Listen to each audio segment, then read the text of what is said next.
যুদ্ধবিরতি লঙ্ঘনে তেহরানে জোরালো হামলা নির্দেশ ইসরায়েলের। অভিযোগ অস্বীকার ইরানের। তেল আবিবকে কড়া সতর্কতা ট্রাম্পের। দাঁড়িপাল্লা প্রতীক সহ জামায়াতে নিবন্ধন ফিরিয়ে দিল নির্বাচন কমিশন। প্রজ্ঞাপন জারি, নির্বাচনে আর কোনো বাধা নেই। সাবেক 3 সিসির বিচার অবশ্যই হতে হবে বললেন রিজভী। নির্বাচিত সরকার থাকলে মব এড়ানো সম্ভব হতো, মন্তব্য মিন্টু। টিউলিপের দুর্নীতি মামলা 30 জুনের মধ্যে বন্ধের দাবি হাস্যকর, মন্তব্য দুদক চেয়ারম্যানের। হাজির না হলেও চলবে বিচার কাজ।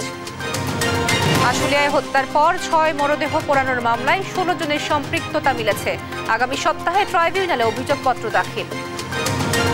ব্যাংকিং খাতে শৃঙ্খলা ফেরাতে সব ধরনের পদক্ষেপ নিচ্ছে বাংলাদেশ ব্যাংক, জানালেন গভর্নর।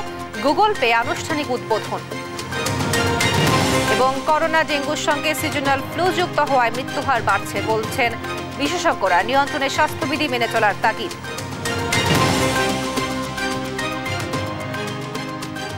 সংবাদ সন্ধ্যায় দেখছিলেন শিরোনাম। পুরো খবর জুড়ে আপনাদের সঙ্গে আছি আমি তোয়া আফরোজ।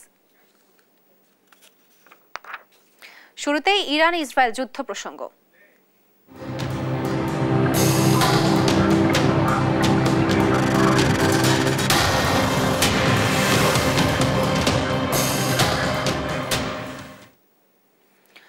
ইরানের বিরুদ্ধে আর আক্রমণ যাতে না হয় সেজন্য ইসরায়েলকে কড়া ভাষায় সতর্ক করেছেন মার্কিন প্রেসিডেন্ট ডোনাল্ড ট্রাম্প।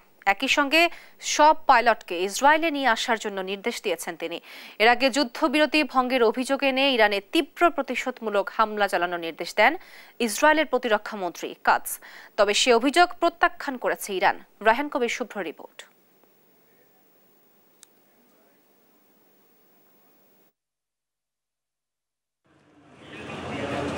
টানা 12 দিনের রক্তক্ষয়ী সংঘর্ষের পর কাতারের মধ্যস্থতায় যুদ্ধবিরতিতে সম্মত হয়েছে ইরান ও ইসরায়েল। এরপরই শুরু হয় যুদ্ধবিরতি ভঙ্গের পাল্টাপাল্টি অভিযোগ। এই আবহে ইসরায়েলকে সতর্ক করলেন মার্কিন প্রেসিডেন্ট ডোনাল্ড ট্রাম্প। ইরানের বিরুদ্ধে আর আক্রমণ যাতে না হয় সেজন্য ইসরায়েলকে কড়া ভাষায় নির্দেশ দেন ট্রাম্প। একই সঙ্গে ইসরায়েলকে সতর্ক করে দিয়ে সব পাইলটকে নিজ ভূমিতে নিয়ে আসার জন্য নির্দেশ দিয়েছেন তিনি। এছাড়াও ইরান ও ইসরায়েল উভয়ই যুদ্ধবিরতি লঙ্ঘন করছে বলে জানান ট্রাম্প। আমি নিশ্চিত না তারা ইচ্ছাকৃতভাবে করেছে কিনা, তবে আমি একদমই পছন্দ করিনি যে আজ সকালে ইসরায়েল আবার হামলায় নেমে গেছে। আমি চেষ্টা করব এটা থামাতে। আমি ইরানের ওপরও খুশি নই। ইরান আর কখনোই তার পারমাণবিক ক্ষমতা পুনর্গঠন করতে পারবে না। এর আগে ইসরায়েল অভিযোগ করে ইরান যুদ্ধবিরতি ভেঙেছে। এর জবাবে নতুন করে তীব্র প্রতিশোধমূলক হামলা চালাতে চায় ইসরায়েলের প্রতিরক্ষা মন্ত্রী ইসরায়েল কাটস। এদিকে যুদ্ধবিরতির পর এমন কোনো হামলা চালানোর অভিযোগ প্রত্যাখ্যান করেছে ইরান। তেহরানের দাবি যুদ্ধবিরতির পর তারা কোনো মিসাইল ছোড়েনি এবং ইসরায়েলের অভিযোগ ভিত্তিহীন। রায়হান কবির শুভ্র, নিউজ ডেস্ক, দেশ টিভি। এর আগে মঙ্গলবার ভোরেও পাল্টাপাল্টি হামলা হয়েছে ইরান ইসরায়েলে। ইসরায়েলের দিকে অন্তত 15টি ক্ষেপণাস্ত্র ছুড়েছে আইআরজিসি। এতে ইসরায়েলের দক্ষিণাঞ্চলের বীরসেবায় নিহত হয় অন্তত 4 জন। ভোরের আলো ফুটতেই বন্দরনগরী হাইফাতেও পড়ে বিধ্বংসী ক্ষেপণাস্ত্র। ইরানের রাজধানী তেহরান সহ বেশ কিছু জায়গায় পাল্টা বিমান হামলা চালায় আইডিএফ। লুৎফুর কবিরের রিপোর্ট। ইরানের ক্ষেপণাস্ত্রে এভাবেই কেঁপে ওঠে ইসরায়েলের দক্ষিণাঞ্চলীয় শহর বীরশেবা। ভয়ঙ্কর ব্যালিস্টিক ক্ষেপণাস্ত্র আছড়ে পড়তেই আগুনের ফুলকি দেখা যায়। ধসে পড়ে বহুতল ভবন, এমন খবর প্রকাশ করেছে দ্য জেরুজালেম পোস্ট। ইরান ইসরায়েলের মধ্যে যুদ্ধবিরতি ঘোষণা দেন খোদ মার্কিন প্রেসিডেন্ট ডোনাল্ড ট্রাম্প। বাংলাদেশের স্থানীয় সময় সকাল 10টা থেকে যুদ্ধবিরতি কার্যকরের সময় শুরু হলেও শেষ মুহূর্তে দুপক্ষের ভারী লড়াই দেখা যায়। ইসরায়েল লক্ষ্য করে বেশ কিছু দূরপাল্লার ক্ষেপণাস্ত্র ছুড়েছে ইরানের অভিজাত বাহিনী আইআরজিসি। ধ্বংসস্তূপে পরিণত হয় বীরশেবার একাধিক আবাসিক ভবন। দক্ষিণের পাশাপাশি ক্ষেপণাস্ত্র হামলার সাইরেনের শব্দে আতঙ্ক ছড়ায় জনমনে। জনসাধারণকে আশ্রয় কেন্দ্রে থাকার পরামর্শ দেয় ইসরায়েলের প্রতিরক্ষা বাহিনী আইডিএফ। তেল আবিবের অভিযোগ, ট্রাম্পের যুদ্ধবিরতির ঘোষণা এবং তা মেনে চলার পরামর্শ উপেক্ষা করে ক্ষেপণাস্ত্র ছুড়ে আইআরজিসি। তবে পাল্টা ইরানের রাজধানী তেহরান সহ বেশ কিছু জায়গায় বিমান হামলা চালিয়েছে আইডিএফ। সড়কের পাশে একটি গাড়িতে হামলায় সেদিক সাভের নামের এক পরমাণু বিজ্ঞানী নিহত হন। তবে এমন হামলা বন্ধ করে উভয় পক্ষকে যুদ্ধবিরতির প্রতি সম্মান দেখানোর আহ্বান মার্কিন প্রেসিডেন্টের। লুৎফর কবির, নিউজ ডেস্ক, দেশ টিভি। আপিল বিভাগের নির্দেশে জামায়াত ইসলামীকে নিবন্ধন ও প্রতীক দাড়িপাল্লা ফিরিয়ে দিল নির্বাচন কমিশন। মঙ্গলবার নির্বাচন কমিশনের সিনিয়র সচিব আক্তার আহমেদের স্বাক্ষরিত এই প্রজ্ঞাপন জারি করা হয়। এতে বলা হয়, দেশের সর্বোচ্চ আদালতের নির্দেশে বাংলাদেশ জামায়াতে ইসলামীর নিবন্ধন ও দলীয় প্রতীক পুনর্বহাল করা হলো। এর আগে 2013 সালে হাইকোর্টের এক রিটে রাজনৈতিক দল হিসাবে জামায়াতের নিবন্ধন অবৈধ ঘোষণা করে হাইকোর্ট। 2016 সালে রাজনৈতিক দল বা প্রার্থীকে দাড়িপাল্লা প্রতীক বরাদ্দ না দিতে ইসিকে চিঠি দেয় সুপ্রিম কোর্ট। পরে 2018 সালে দলটির দলীয় প্রতীক সহ নিবন্ধন বাতিল করে ইসি। 2024 সালের 5 আগস্ট দেশের পট পরিবর্তনের পর নিবন্ধন ও প্রতীক ফিরে পেতে হাইকোর্টে রিট করে জামায়াত। শুনানি শেষে চলতি বছরের 1 জুন দলটির নিবন্ধন প্রতীক ফিরিয়ে দিতে ইসিকে নির্দেশ দেয় হাইকোর্ট। দলীয় নিবন্ধন ও প্রতীক ফিরে পাওয়ায় দেশের মানুষের গণতন্ত্র চর্চায় ও উন্নয়নে জামায়াত ইসলামী কাজ করবে বলেছেন দলটির আইনজীবী। কমিশন বাংলাদেশ জামায়াত ইসলামীর নিবন্ধন দাড়িপাল্লা প্রতীক সহ আনুষ্ঠানিকভাবে ফিরিয়ে দিল। এই প্রক্রিয়ার মধ্য দিয়ে বাংলাদেশ জামায়াত ইসলামী গণতান্ত্রিক রাজনীতিতে গঠনমূলক ভূমিকা পালন করবে, এটি সকলেরই প্রত্যাশা। বাংলাদেশ জামায়াত ইসলামী এখন বাংলাদেশে স্মার্ট, ইফেক্টিভ, ইনোভেটিভ, ইনক্লুসিভ রাজনৈতিক এনভায়রনমেন্ট গঠন করার ক্ষেত্রে গুরুত্বপূর্ণ ভূমিকা পালন করতে পারবে। 3 সিএসির বিচার অবশ্যই হতে হবে জানিয়ে মবের পুনরাবৃত্তি যেন না হয় তা সরকারকে লক্ষ্য রাখার আহ্বান জানিয়েছেন বিএনপির সিনিয়র যুগ্ম মহাসচিব রুহুল কবির রিজভী। সরকারের ভাবমূর্তি নষ্ট করতে ফ্যাসিস্টের দোসর পুলিশ সদস্যরা আদালতে আসামিদের নিরাপত্তা দিচ্ছে না বলে অভিযোগ তার। আর অনির্বাচিত সরকার থাকলে মবের সুযোগ তৈরি হয় বলে দাবি দলটির ভাইস চেয়ারম্যান আব্দুল আওয়াল মিন্টুর। সাইফুর রিপনের প্রতিবেদন। নবগঠিত ব্রাহ্মণবাড়িয়া জেলা বিএনপির নেতাকর্মীদের সাথে নিয়ে মঙ্গলবার বিএনপির প্রতিষ্ঠাতা শহীদ রাষ্ট্রপতি জিয়াউর রহমানের কবরে শ্রদ্ধা নিবেদন ও মোনাজাত করেন দলটির সিনিয়র যুগ্ম মহাসচিব রুহুল কবির রিজভী। রিজভী বলেন, শেখ হাসিনার ইচ্ছামাফিক নির্বাচন করায় অবশ্যই কাজী রকিবউদ্দিন, নুরুল হুদা ও কাজী আব্দুল আওয়ালের বিচার হতে হবে, তবে তা হতে হবে আইনসঙ্গতভাবে। মব সৃষ্টিতে দলের কেউ জড়িত থাকলে তার বিরুদ্ধেও ব্যবস্থা নেয়ার কথা বলেন রিজভী। আর কোন ধরনের বেআইনি কারো বাড়িতে আগুন দেওয়া, কারো বাড়ি ভেঙে ফেলা, কাউকে রাস্তাঘাটে অপমান করা, এই ধরনের ঘৃণ্য কাজের যাতে পুনরাবৃত্তি না হয় সেইটা এই সরকারকে লক্ষ্য রাখতে হবে। আদালত প্রাঙ্গণে পুলিশ দাঁড়িয়ে থাকে নীরবভাবে, সেখানে কি করে একজন আসামির উপর আক্রমণ হতে পারে? আসামির নিরাপত্তা তো সরকারের, তাহলে পুলিশ কি দায়িত্ব পালন করছে না? দ্রুত নির্বাচনের তারিখ ঘোষণার আহ্বানও জানান তিনি। এই সরকার জনগণের আন্দোলনের সরকার, অন্তর্বর্তীকালীন সরকার, এরা অতি শীঘ্র নির্বাচনের তারিখ ঘোষণা করে জনগণের ইচ্ছামতো সরকার গঠনের সুযোগ দেবেন। এদিকে রাজধানীর উত্তরা রাজমপুরে 31 দফার গণসংযোগ কর্মসূচিতে অংশ নেন বিএনপির ভাইস চেয়ারম্যান আব্দুল আওয়াল মিন্টু। মব সৃষ্টিকারীদের আইনের আওতায় আনার দাবি জানান তিনি। একটা দেশে যদি নির্বাচিত সরকার না থাকে তাহলে সেই দেশ উন্নয়ন হয়েছে এরকম কোনো দৃষ্টান্ত আপনারা দেখাতে পারবেন না। ওই দেশে এরকমই হয় মব জাস্টিস। মব জাস্টিসের সাথে জড়িত তাদের সবাইকে আইনের আওতায় আনা হোক, কারণ মব জাস্টিস করে যারা মনে করে যে আমরা সরকার ফালাই দিচ্ছি, সরকার পালাই গেছে আমাদের ভয়ে, তারাই এই মব জাস্টিস সৃষ্টি করতেছে। সংস্কার, বিচার, নির্বাচন নিয়ে বিতর্ক ছড়িয়ে নির্বাচন বানচালের ষড়যন্ত্র চলছে বলেও অভিযোগ করেন তিনি। আমাদের ভিতরে অনেকে আছেন, বিভিন্ন দল হয়তো থাকতে পারে যে আগে বিচার পরে সংস্কার, আগে সংস্কার পরে নির্বাচন, এগুলি সবই নির্বাচনকে বানচাল করা ষড়যন্ত্র। বিএনপির এই ভাইস চেয়ারম্যান বলেন, খালেদা জিয়া শুধু বিএনপির নয়, এখন দেশেরও নেতৃত্ব দিচ্ছেন। এখন তিনি বাংলাদেশের একজন রাষ্ট্রীয় নেত্রী। সাইফুল রিপন, দেশ টিভি, ঢাকা। চীনের পররাষ্ট্র মন্ত্রণালয়ে উপমন্ত্রী জনাব সান ওয়েইং ডং এর সঙ্গে সৌহার্দ্যপূর্ণ বৈঠক করেছে বিএনপির প্রতিনিধি দল। এ সময় বাণিজ্য বৈষম্য দূরীকরণ, আধুনিক প্রযুক্তি স্থানান্তর ও দক্ষতা বৃদ্ধিতে সহায়তার আহ্বান জানান দলটির মহাসচিব মির্জা ফখরুল ইসলাম আলমগীর। মঙ্গলবার সকালে সিপিসির আন্তর্জাতিক বিভাগের মন্ত্রী লিউ জিয়াংচাও এর সাথে অনুষ্ঠিত হয় আরেকটি গুরুত্বপূর্ণ আলোচনা। উভয় পক্ষের মধ্যে আলোচনা শুরু হয় বন্ধুত্বপূর্ণ পরিবেশে। চীনের পক্ষ থেকে একটি অবাধ ও সুষ্ঠু নির্বাচনের প্রত্যাশা জানানো হয়েছে। পাশাপাশি দেশটি নতুন সরকারের সঙ্গে কাজ করতে আগ্রহ প্রকাশ করেছে বলে জানান মির্জা ফখরুল ইসলাম আলমগীর। এছাড়াও বিএনপির পক্ষ থেকে কৃষি, শিল্প, স্বাস্থ্য ও অবকাঠামোতে চীনের সহায়তা অব্যাহত রাখার আহ্বান জানানো হয়।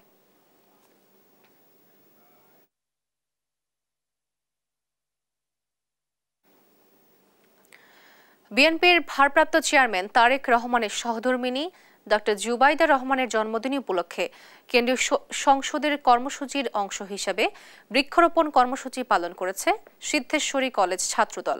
মঙ্গলবার এই কর্মসূচি পালন করা হয়। বৃক্ষরোপণ কর্মসূচির উদ্বোধন করেন সিদ্ধেশ্বরী কলেজের অধ্যক্ষ প্রফেসর শেখ জুলহাস উদ্দিন। এ সময় কর্মসূচিতে উপস্থিত ছিলেন সিদ্ধেশ্বরী কলেজ ছাত্রদলের আহ্বায়ক সোহের আহমেদ সানি ও সদস্য সচিব শেখ আহমেদ উল্লাহ। এ সময় আরও উপস্থিত ছিলেন সিদ্ধেশ্বরী কলেজ শাখা ছাত্রদলের অন্যান্য নেতাকর্মীরা।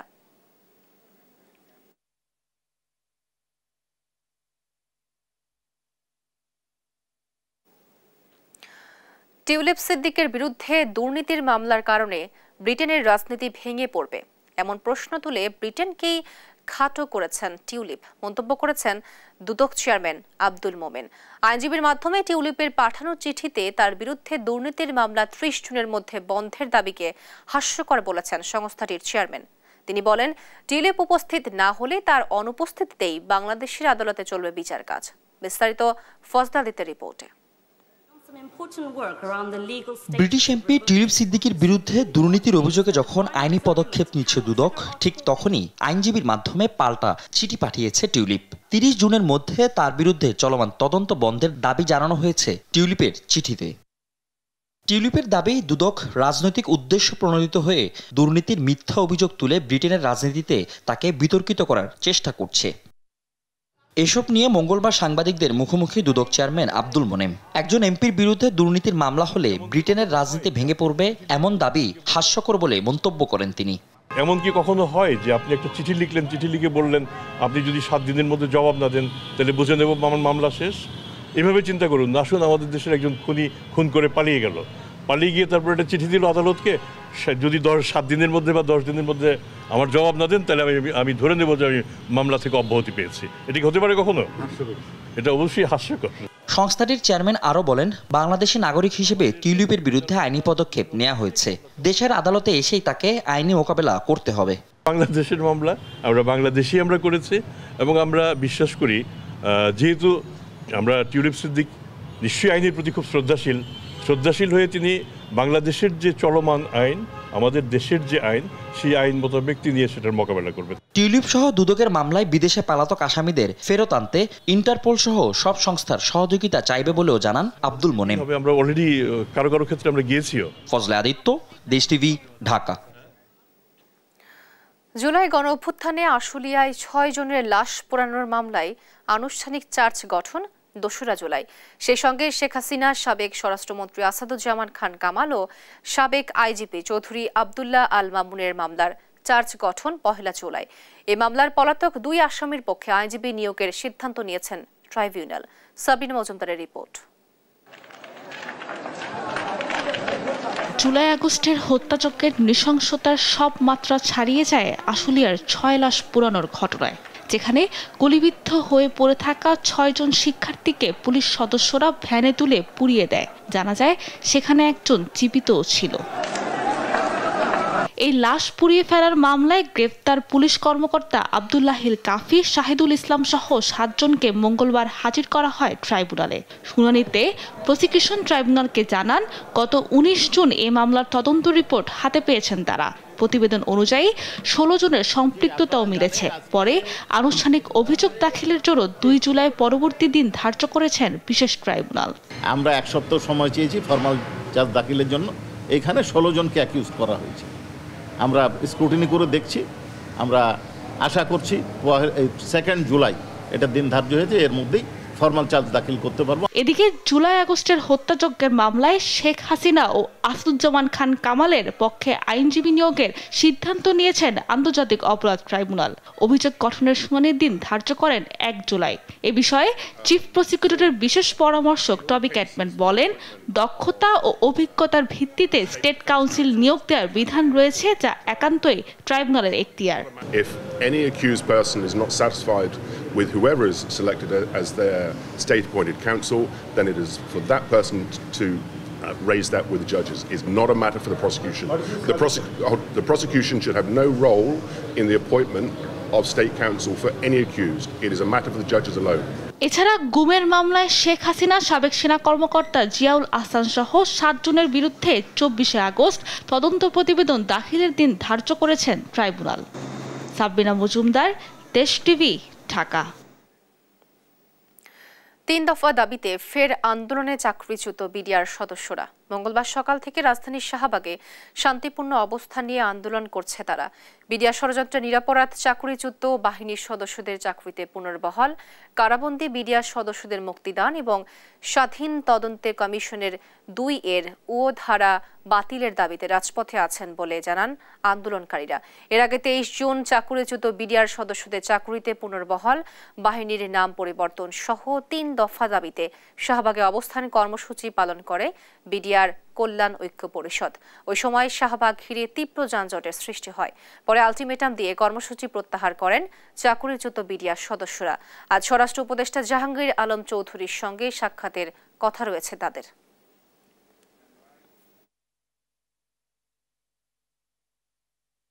আপনারা কার ভয়ে ক্ষতিগ্রস্ত বিডিআর সাথে সাক্ষাৎ করছেন না? আমাদেরকে জানান, আমরা প্রতিরোধ করবো ওই ভয়। আমাদের যৌক্তিক দাবি, আমাদের ন্যায্য দাবি, আমাদের অধিকারের জন্য কথা বলছি। আমরা কোন রাজনৈতিক দলের হয়ে আমরা কথা বলছি না। আমরা যতটুকু চাবো ওনারা যেন আমাদের প্রতি সদয় হয়। আমরা ডিসিপ্লিন সৈনিক, কোনো অবস্থাতে আমরা ডিসিপ্লিন ভঙ্গ করব না, আইনের পরিপন্থী কোনো কাজ করব না। আমরা আইনের প্রতি শ্রদ্ধাশীল। ব্যাংকিং খাতে সুশৃঙ্খলা ফিরিয়ে আনতে যা যা করার তাই করা হচ্ছে, কোনোভাবেই তা আগের অবস্থায় ফিরতে দেওয়া হবে না বলে জানিয়েছেন বাংলাদেশ ব্যাংকের governor doctor Ahsan H Mansur.